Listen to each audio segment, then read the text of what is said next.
Sir मैंने आपके बहुत से लेक्चर देखे हैं और उसमें बार बार कॉन्स्टेंटली आपने एक ही बात की है कि पाकिस्तान जो है यानी गजवा हिंद होगा, उसके बाद यही पाकिस्तान जो है इसराइलियों से टक्कर लेगा। लेकिन आजकल के दौर में हम देखें तो ईरान एक न्यूक्लियर पावर बन रहा है और पूरी मुस्लिम वर्ल्ड जो है वो पाकिस्तान को करती है कि वी आर द न्यूक्लियर। तो अगर ईरान एक न्यूक्लियर पावर बन जाता है तो फिर भी पाकिस्तानियों की फेट वही रहेगी जो फलस्तीन कहती है कि पाकिस्तान से एक आर्मी आएगी और हमें बचाएगी। अल्लामा इकबाल ने again try to understand the wisdom of history. Allama Iqbal अरब दुनिया में क्यों नहीं पैदा हुए? अल्लामा इकबाल सेंट्रल एशिया में क्यों नहीं आए? अल्लामा इकबाल अफ्रीका में क्यों नहीं पैदा हुए? अल्लाह ताला ने जिस कौम से काम लेना होता है अपना तोहफा उस कौम में भेजता है। अल्लामा इकबाल ईरान में भी, सेंट्रल एशिया में भी इकबाल को इकबाल लाहौरी कहते हैं। आप लोग खुशनसीब हैं कि निस्बत आपकी इकबाल से भी है, इकबाल के शहर के हवाले से। इकबाल ने उर्दू और फारसी में कलाम किया है। दुनिया में कोई शायर, कोई फिलोसोफर आज तक ऐसा नहीं आया जिसने सेकंड और थर्ड लैंग्वेजेस में शायरी की हो।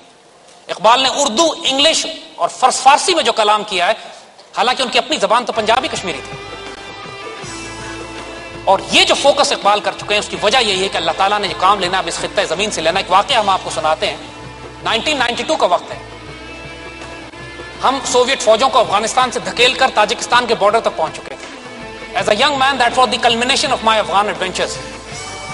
हम आमू दरिया की इस तरफ खड़े हुए थे और अक्रॉस द आमू दरिया ताजिकिस्तान था, और एक हैरत अंगेज इनकलाब ताजिकिस्तान में बिल्ड हो रहा था कि सोवियत फौजों को जब अफगानिस्तान से निकाला गया फिर सेंट्रल एशिया को रोक नहीं सके। सेंट्रल एशिया में इनकलाब बर्पा हो गया और लाखों का मजमा अफगानिस्तान, सेंट्रल एशिया में, ताजिकिस्तान में लाखों लोग सड़क पर निकलकर अल्लामा इकबाल का एक शेर पढ़ते थे जिसकी वजह से कम्युनिस्ट हुकूमत कोलैप्स कर गई।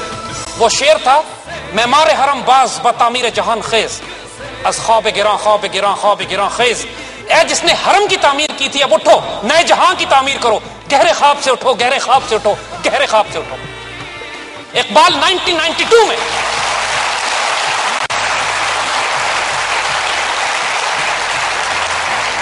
लाइक अ वाइल्ड फायर ये रेवोल्यूशन पूरे सेंट्रल एशिया में फैली। अल्लामा इकबाल 1992 में सेंट्रल एशिया में रेवोल्यूशन बिल्ड कर रहे थे।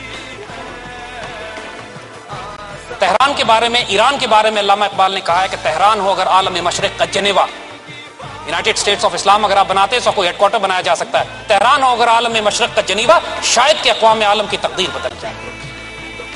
पाकिस्तान, ईरान, तुर्की, अरब ममालिक, हमारी तकदीर एक ही है। ईरान न्यूक्लियर पावर नहीं है, बनने की कोशिश कर रहा है। हम न्यूक्लियर पावर हैं। ईरान आइंदा चंद सालों में उनके लिए थ्रेट होगा। हम आज हैं।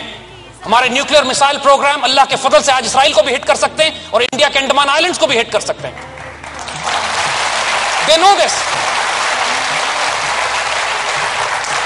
So the threat that the enemy has is from Pakistan, not from Iran. इन्होंने इराक का न्यूक्लियर प्रोग्राम तबाह कर दिया, फौजें लेके घुस गए, इसलिए कि इनको पता था कि उसके पास न्यूक्लियर वेपन्स नहीं है। सीरिया को तबाह कर दिया, लिबिया को उन्होंने डिस्ट्रॉय करके रख दिया, अफगानिस्तान पर चढ़ दौड़े। यहां उनकी मजाल नहीं है कि फौजें लेके दाखिल हों, सिर्फ इसलिए नहीं कि हम एक न्यूक्लियर वेपन स्टेट्स हैं। अल्लाह के फजल से हम 17 करोड़ भी हैं, गैरतमंद भी हैं, इज्जत से जीना भी जानते हैं, इज्जत से मरना भी जानते हैं और उनको मारना भी जानते हैं।